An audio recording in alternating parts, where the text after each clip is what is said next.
বন্ধুরা, সামনেই আসতে চলেছে পুরুষোত্তম মাস বা মল মাসের একাদশী। এই একাদশী কমলা একাদশী বা পরমা একাদশী নামেও পরিচিত।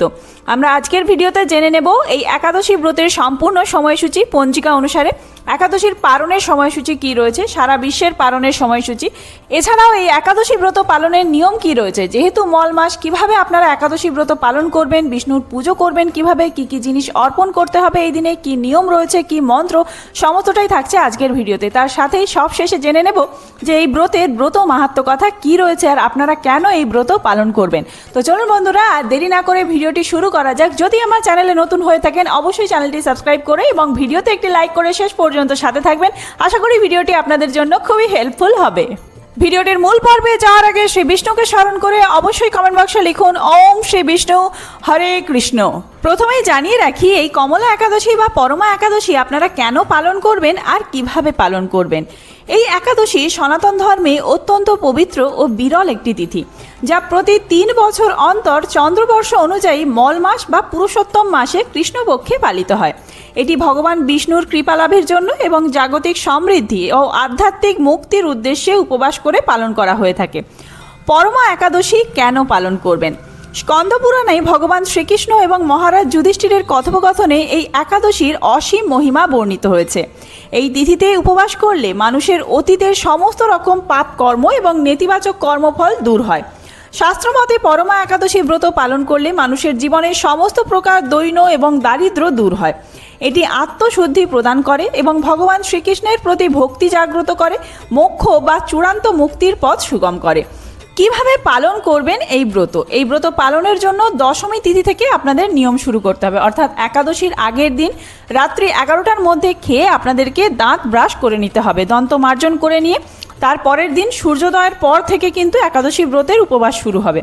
একাদশীর দিন চাল, ডাল, গম, আটা, ওটস, চিয়া সিড, যে কোনো শস্য জাতীয় খাবার, রবি শস্য সমস্ত কিছু কিন্তু বর্জনীয়।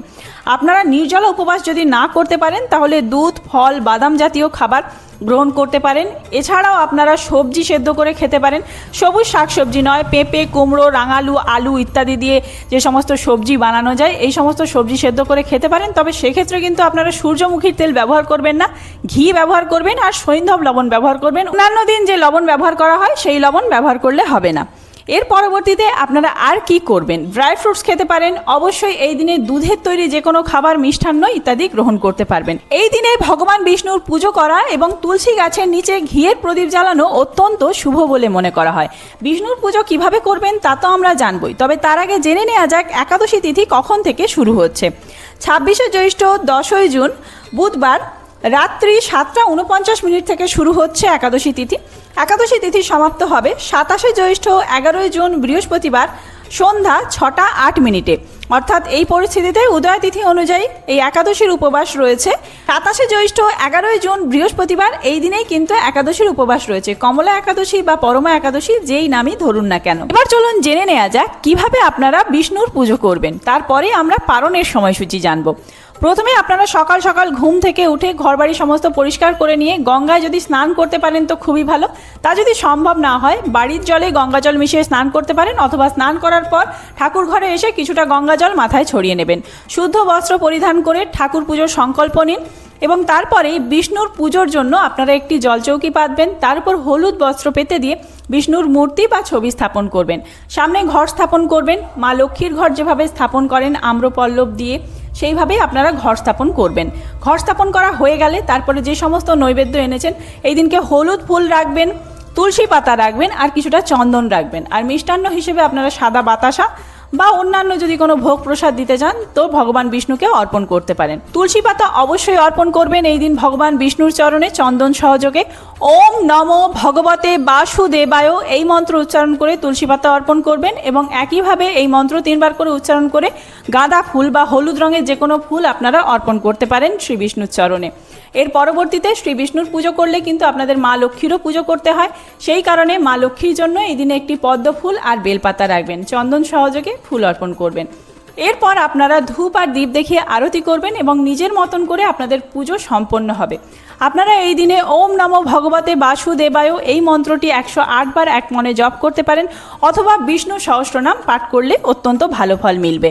এবার জেনে নেওয়া যাক সারা বিশ্বে পারণের সময়সূচি কি রয়েছে। 28শে জ্যৈষ্ঠ 12ই জুন শুক্রবার, যেই দিনে আপনারা একাদশীর উপবাস করলেন তার ঠিক পরের দিন সূর্যোদয় হওয়ার পর থেকে শুরু করে 9টা 23 মিনিট পর্যন্ত এই সময়ের মধ্যে আপনাদেরকে কিন্তু একাদশীর পালন করে নিতে হবে।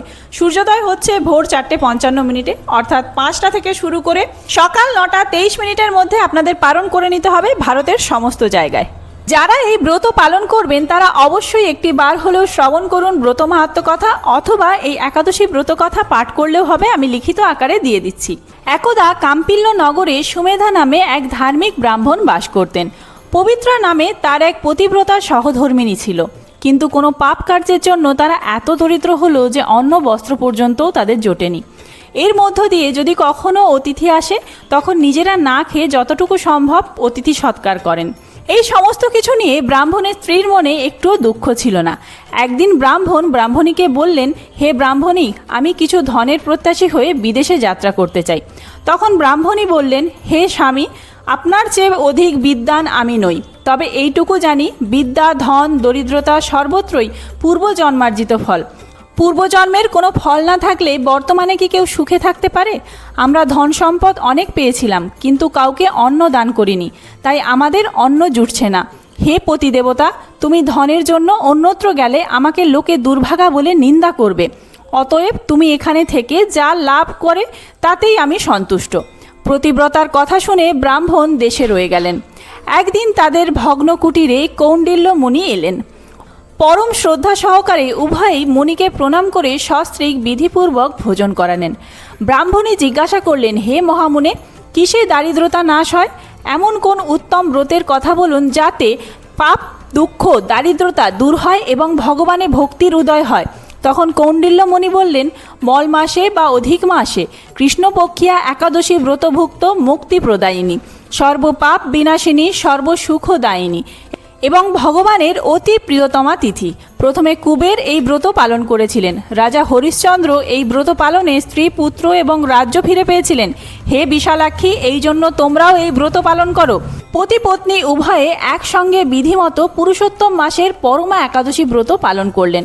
ব্রত সমাপনের পররাজ ভবন থেকে এক রাজকুমার তাদের কাছে এলেন। ব্রহ্মার প্রেরণায় তিনি বউ, ধনসম্পদ, নতুন গৃহ এবং গাভী এই দম্পতিকে দান করলেন। এই দানের ফলে মৃত্যুর পর সেই রাজা বিষ্ণু লোকে প্রাপ্ত হয়েছিল। এইভাবে পরমা ব্রতের প্রভাবে ব্রাহ্মণ দম্পতির সকল দুঃখের অবসান হলো। যে মানুষ এই একাদশী ব্রত পালন না করেন তিনি 84 লক্ষ যোনিতে ভ্রমণ করেও কখনো সুখী হয় না। বহু পুণ্যকর্মের ফলে দুর্লভ মানব জন্ম লাভ হয়। তাই মানব জীবনে এই একাদশী ব্রত পালন করা অবশ্য কর্তব্য। এই মাহাত্ম্য শুনে মহারাজ যুধিষ্ঠির তার আত্মীয়বর্গের সঙ্গে এই ব্রত পালন করেছিলেন। তো বন্ধুরা, আজকের ভিডিওটি এই পর্যন্তই। খুব তাড়াতাড়ি নতুন কোনো ভিডিও নিয়ে আসছি, সেই সমস্ত ভিডিও দেখার জন্য অবশ্যই চ্যানেলটি সাবস্ক্রাইব করে সাথে থাকবেন। আর এই ভিডিওটি যদি হেল্পফুল হয়ে থাকে বন্ধুদের মধ্যে অনেক অনেক বেশি শেয়ার করবেন। ধন্যবাদ।